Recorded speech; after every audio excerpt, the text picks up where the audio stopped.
Love or strategy? What's the right way to raise children? Many parents grapple with this question, but only the divine know the answer. Jesus and Satan have entered into a debate, the creators of two philosophies. Should you raise your children with strict discipline or with gentle guidance? Now listen carefully. You may find yourself agreeing with both sides. When I created the idea of parenting, I envisioned a world where children bloom in love, a garden of warmth, where correction is gentle and respect is mutual. I gave parents the heart to nurture, not dominate. I made families places of healing, not pressure, where a child feels safe enough to fail and still be cherished. And I saw opportunity. I made structure powerful. I showed how rules, order, and authority could produce strength. Respect isn't born from softness. It's earned through boundaries. Children don't need comfort. They need control. The world doesn't reward feelings. It rewards performance. But a child's soul is fragile. Fear teaches them obedience, but not wisdom. A gentle parent listens, guides, and corrects without crushing spirit. That's where true growth begins. Trust is built, not demanded. And when trust grows, the child's voice grows too. Growth, number weakness, begins there. I taught the world that pain builds character. Let them struggle. Let them fall. Let them know limits. Soft parenting breeds entitlement. If a child doesn't learn to obey without question, how will they survive a world that doesn't care? Discipline, yes, but with love. Rules must be explained, not enforced with fear. When a child knows why they are corrected, they become wise, not wounded. The goal isn't control, it's understanding. Correction without relationship leads to rebellion. Explaining wastes time. I prefer results. Authority isn't discussed, it's felt. A house led by fear runs tighter than one led by conversation. A soldier doesn't need to know why they march, only that they must. Parenting is no different. Look at the child who is heard. Their eyes glow. They speak freely, dream boldly, love deeply. That's what I wanted. A generation that feels safe in their skin, that sees the world not as something to conquer, but to contribute to. And yet I've filled boardrooms with children raised strictly. They obeyed. They conquered. They performed.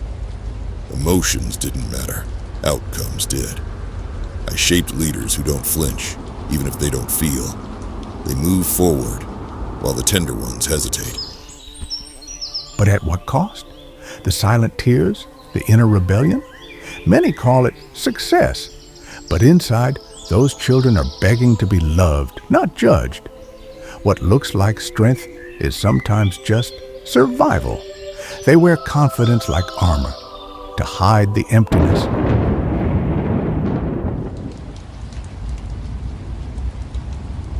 Love is earned. Respect is demanded. I gave them strength to lead, not to feel. The world doesn't reward emotions. It rewards control. I don't build families, I build rulers, and rulers can't afford to be soft. Then let me ask, what is a leader without compassion? What is a child without joy? They may win the world, but lose their soul. What's the point of reaching the top if they can't rest when they get there? Better to win the world. Better to be feared than forgotten. Better to be hard and respected than soft and ignored. I don't promise peace, I promise power. I raise children not to feel safe, but to be feared. My way may seem slower, but in the long run, love produces wholeness. A child raised with grace carries that into generations. Love gives a foundation that can weather storms.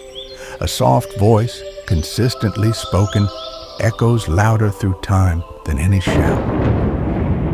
My way builds nations, conquers empires, trains the mind to obey, to push, to win. If the goal is dominance, don't raise a child to feel, raise them to rule. Feelings won't win wars. Mercy won't scale mountains. Only pressure creates diamonds. Yet ask yourself, who do you remember more? The ones who led with fear, or the ones who loved without condition? Love leaves a legacy.